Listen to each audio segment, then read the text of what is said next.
Hello everyone, in this we are going to start our six chapter that is the linguistic background. इसमें बताया गया है कि जो इंडिया वो न्यूमरस लैंग्वेजेस की लैंड थी और इंडिया के जो ग्रियर्सन थे, जो एडिटर और कंपाइलर थे the linguistic survey of India, उनके अकॉर्डिंग इंडिया में नियरली 180 लैंग्वेजेस और 550 डायलेक्ट्स बोले जाते थे। और ये मेनली 4 लैंग्वेजेस से बिलोंग करते थे, जो 4 इंपॉर्टेंट ग्रुप्स थे: Austro Asiatic, Tibeto Burman, Dravidian और इंडो आर्यन। जो इनमें से ऑस्ट्रो एशियाटिक था वो सबसे अर्लीस्ट थी और ये Australia, Madagascar, eastern coast of Africa हर जगह बोली जाती थी।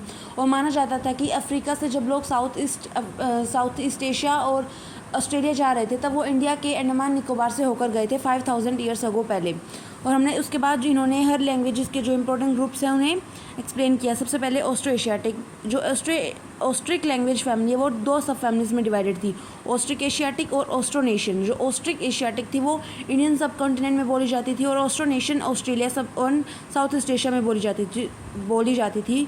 ऑस्ट्रिक एशियाटिक सब फैमिली के 2 ब्रांचेस थे: मुंडा और मोन खेमर। मोन खेमर जो खासी और जयंतिया हिल्स है मेघालय की, वहाँ बोली जाती थी और जो निकोबार में भी ये बोली जाती थी। उसके बाद हमने देखा मुंडा लैंग्वेज जो सबसे ज़्यादा बोली जाती थी, जो संथाला लार्जेस्ट ट्राइबल ग्रुप है झारखंड का, बिहार, वेस्ट बंगाल और उड़ीसा का, उसमें बोली जाती थी। और हमने देखा जो ये मुंडा लैंग्वेज थी, मुंडा फॉर्म ऑफ लैंग्वेज थी, जो संथालास वगैरह बोलते थे, उससे हम मुंडारी लैंग्वेज भी बोलते हैं और ये वेस्ट बंगाल, झारखंड और सेंट्रल इंडिया में प्रेवलेंट है। उसके बाद तिब्बतो बर्मन, ये सेकंड ग्रुप है लैंग्वेजेस का और ये हम बोल सकते हैं कि काफ़ी बड़ी लैंग्वेज है। अगर हम चाइना के अकाउंट को देखें तो इसके अंदर 300 लैंग्वेजेस इंक्लूड होती हैं जो चाइना, तिब्बत और म्यांमार में बोली जाती है। हम देखते हैं कि जो इंडिया में तिब्बतो बर्मन स्पीच है वो Himalaya, north east Assam to north east Punjab तक एक्सटेंड है और ये जो नॉर्थन ईस्टर्न स्टेट्स हैं वहाँ भी पाई जाती है। जो मेनली जो ट्राइबल ग्रुप्स हैं वो इसके 116 डायलेक्ट्स यूज़ करते हैं इस लैंग्वेज के। हमने देखा कि नॉर्थन ईस्टर्न स्टेट्स जैसे त्रिपुरा, सिक्किम, असम, मेघालय, अरुणाचल, मिजोरम, मणिपुर, यहाँ ये बोली जाती है। दार्जिलिंग में भी इसके जो कुछ डायलेक्ट्स हमें देखने को मिले हैं। उसके बाद जो होम किंगडम था असम का, उसके जो टर्म था बुरुंजी, जिसका मतलब था एक सेंस ऑफ फैमिली ट्री से था, वो भी एक तिब्बतो बर्मन डायलेक्ट है। उसके बाद जो मैथिली टर्म थी पांजी, वो भी इस तिब्बतो बर्मन टर्म से मतलब इस फैमिली से बिलोंग करती है वो टर्म। और उसके बाद हमने देखा कि जो ये तिब्बतो बर्मन थी इसकी कोई राइटिंग्स नहीं थी, राइटिंग्स प्रिवेल नहीं करती थी। उसके बाद द्रविडियन लैंग्वेज, ये थर्ड फॉर्म है लैंग्वेज की और ये this speech covers almost the whole of the south India and also prevalent in the northern eastern Sri Lanka. और हम देखते हैं कि जो इसकी अर्लीस्ट फॉर्म थी ब्रुहुई, वो आज भी इंडियन सब कॉन्टिनेंट के जो नॉर्थ वेस्टर्न पार्ट है जो पाकिस्तान में लोकेटेड है वहाँ बोली जाती है। और जो द्रविडियन स्पीकिंग पीपल का माइग्रेशन को हम दो सोर्सेज से 2 तरीके से ट्रेस करते हैं। पहला मानते थे कि मिडल ईस्ट से आए, दूसरा हम मानते थे कि इलाम से आए।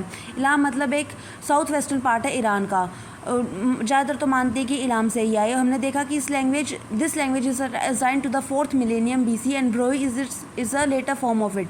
और ये आज भी जो द्रविडियन लैंग्वेज है वो तुर्कमेनिस्तान, अफगानिस्तान और कुछ स्टेट्स है बलूचिस्तान के और सिंध के, वहाँ ये बोली जाती है।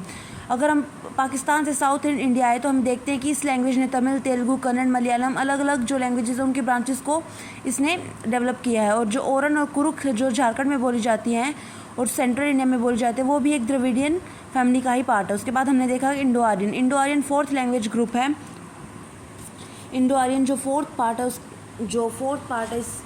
ग्रुप है लैंग्वेजेस का, हम उसका माइग्रेशन भी इंडो यूरोपियन मतलब जो स्टेपीज से मानते हैं, उसका जेनेटिक सिग्नल हमें स्टेपीज में और सेंट्रल एशिया में देखने को मिलता है और माना जाता है कि ये इंडिया में माइग्रेट कर गए थे। और ये इसके भी जो ये it is said that the eastern Aryan branch of the Indo European family, इसके भी 3 सब ब्रांचेस हमें देखने को मिलते हैं: इंडो ईरानियन, दार्डिक और इंडो आर्यन। जो ईरानियन था जिसे हम इंडो ईरानियन भी बोलते हैं, इसके जो सोर्सेज हमें जेंड अवेस्टा में देखने को मिलते हैं और ये ईरान में बोली जाती है। उसके बाद जो दार्डिक लैंग्वेज है वो ईस्टर्न अफगानिस्तान, पाकिस्तान और कश्मीर में बोली जाती है। जो Dardic speech to be a branch of the Indo Aryan language. Indo Aryan is spoken by the large number of people in Pakistan, India, Bangladesh, Sri Lanka and Nepal. Nearly 500 Indo Aryan language are spoken in the northern and central India. जो old Indo Aryan language देखते हैं वो वैदिक संस्कृत को cover करती है और वहीं जो मिडल इंडो आर्यन लैंग्वेज है वो पाली, संस्कृत और प्राकृत अपार भ्रंश लैंग्वेज को कवर करती है। वही जो modern Indo Aryan regional languages हैं such as Hindi, Bengali, Assamese, Odia, Marathi, Gujarati, Punjabi, Sindh and Kashmiri, जो मेडिवल टाइम्स ऑफ अपार भ्रंश में डेवलप हुई थी and as in also the case with Nepal, Kashmiri and Dardic in origin but is also been deeply influenced by Sanskrit and later Prakrit. और बोला जाता है कि जो इंडिया में जो 4 ग्रुप्स ऑफ लैंग्वेजेस देखने को मिले ये कम्प्लीटली आइसोलेटेड नहीं थे, ये एक दूसरे से काफ़ी इंटरलेटेड थे। उसके बाद हमने देखा जो ये 4 लैंग्वेजेस थी, इन्होंने 4 they formed 4 ethnic groups into which people of India are divided. जैसे 4 ग्रुप्स थे पीपल के, नेग्रिटो, ऑस्ट्रेलोइड, मंगोलोइड और कोसासॉइड्स।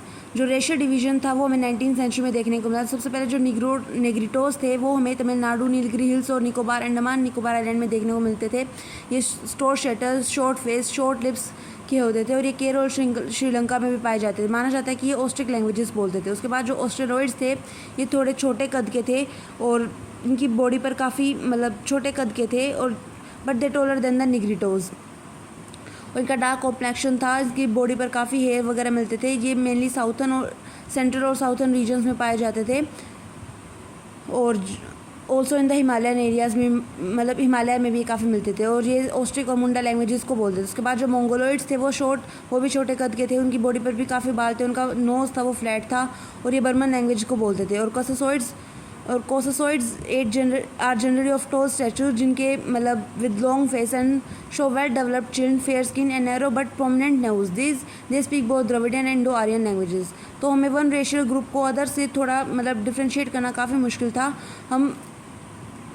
और इंटरेस्टिंगली इसमें बोला गया कि जैसे ब्राह्मण्स और चमास थे वो कई जगह पर सेम फिजिकल फीचर्स शेयर करते थे। और इन्होंने बताया कि जो पीपल्स थे उनके कमिंगल से हम जो इंटरमिक्सचर हो पाया, लैंग्वेजेस का और पीपल्स का इंटरमिक्सचर हो पाया, जिसलिए उन्हें कम्प्लीटली एक दूसरे से डिफ्रेंशिएट करना काफ़ी मुश्किल था।